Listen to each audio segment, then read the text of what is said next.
बघा हे जे सैनिक आहेत ना, अरे हे जे सैनिक आहेत ना, अरे ते भारत मातेसाठी प्राण सुद्धा द्यायला तयार होतात. अरे ते सैनिक कधी मायबापाचा विचार करत नाही, अरे संसाराचा विचार करत नाही, अरे मुलाबाळांचा विचार करत नाही, तर भारत देशाचा विचार करतात. त्याला सैनिक म्हणतात रे, त्याला सैनिक म्हणतात.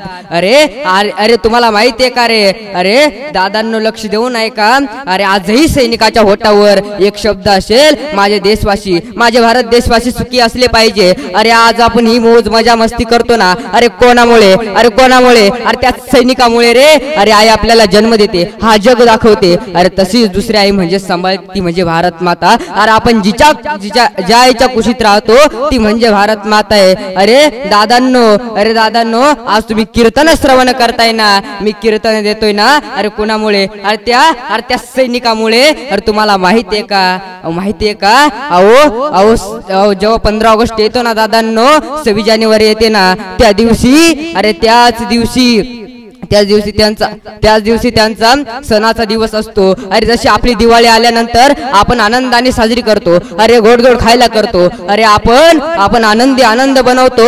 अरे त्या सैनिकांचं 15 ऑगस्ट आल्यानंतर ते सैनिक आनंदाने राहतात. अरे त्या सैनिकाला सुद्धा माहित नसतं, अरे माझ्या छातीत कधी गोळ्या जातील, मी कधी जमिनीवर पडेल, मी कधी मरेल. त्या सैनिकाला सुद्धा माहित नसतं, हो त्या सैनिकाला सुद्धा माहित नसतं. अरे दादांनो, अरे मित्रांनो, माझ्या भावांनो, माझ्या लक्ष देऊन आहे का. अरे तुम्हाला उन्हाळ्याला, आम्हाला हिवाळ्याला, अरे अनेक सणांना सुट्टी लागते, पण त्या सैनिकाला 2-2 वर्ष सुट्टी लागत नाही, हो 2-2 वर्ष सुट्टी लागत नाही. त्या सैनिकाला सुद्धा वाटतं मी घरी जावं. अरे जेव्हा रक्षाबंधन येते ना दादांनो, त्यावेळेस त्या सैनिकाला वाटतं मी घरी जावं, माझ्या बहिणीच्या हातून लाठी बांधावी, माझ्या बहिणीच्या हातून गोडधोड केलेलं काहीतरी खावं, अरे त्यांच्यासोबत बोलावं, त्यांच्यासोबत फिरावं, त्यांच्यासोबत राहावं. अरे त्या सैनिकाला सुद्धा वाटतं, पण नाही हो नाही जायला जमत. अरे त्याच दिवशी त्या सीमेवरती हमला होतो, आणि हमला झाल्याच्या नंतर त्या सैनिकाच्या छातीत 2 गोळ्या जातात, आणि गोळ्या गेल्याच्या नंतर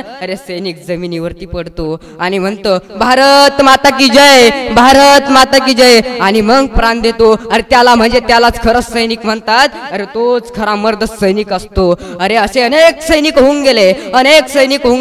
अरे अनेक सैनिकांनी या देशासाठी प्राण दिले रे, अनेक सैनिकांनी प्राण दिले. अरे ऋषिकेश जोंधळे नावाचा सैनिक होऊन गेला, भगतसिंग नावाचा सैनिक होऊन गेला. अरे भगतसिंगाचं लग्न जमलं होतं, पण त्याच्या मनात विचार आलं, की मला व्हायचं ऐकायचं नाही तर मला माझ्या भारताईचं ऐकायचंय. म्हणून त्या भगतसिंगानं बाजाराची पिशवी फेकून दिली होती, आणि 50 रुपयाची नोट खिशात घातली, आणि ते घराकडे नाही गेले, तर ते भारत देशाच्या स्वातंत्र्यासाठी स्वतंत्र क्रांती सेना नावाच्या पक्षात गेले. अरे तात्काळ इंग्रज इंग्रजच्या या मोहिमेत अंतर्गत काम केले, आणि करता बॉम्ब पडला. बॉम्ब पडल्याच्या नंतर हजारो हिंदुस्थान मरले, आणि मेल्याच्या नंतर त्यांना फाशीची शिक्षा जाहीर झाली. आणि ती फाशीची शिक्षा अरे त्या तालुक्यात वाऱ्यासारखी पसरली, अरे त्याच्या गावात पसरली, आणि गावात गेल्याच्या नंतर त्या भगतसिंगाच्या आईच्या कानावरती गेली, नाच्या डोळ्यात टचकन पाणी आलं. माय रडायला लागली, आणि रडणारी माय त्या जेलकडे पळायला लागली.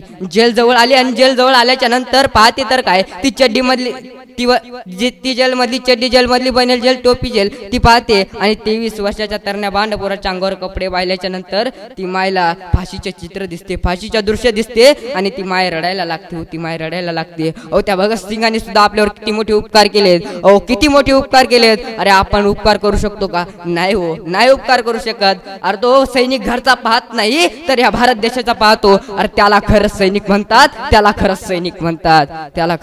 म्हणतात.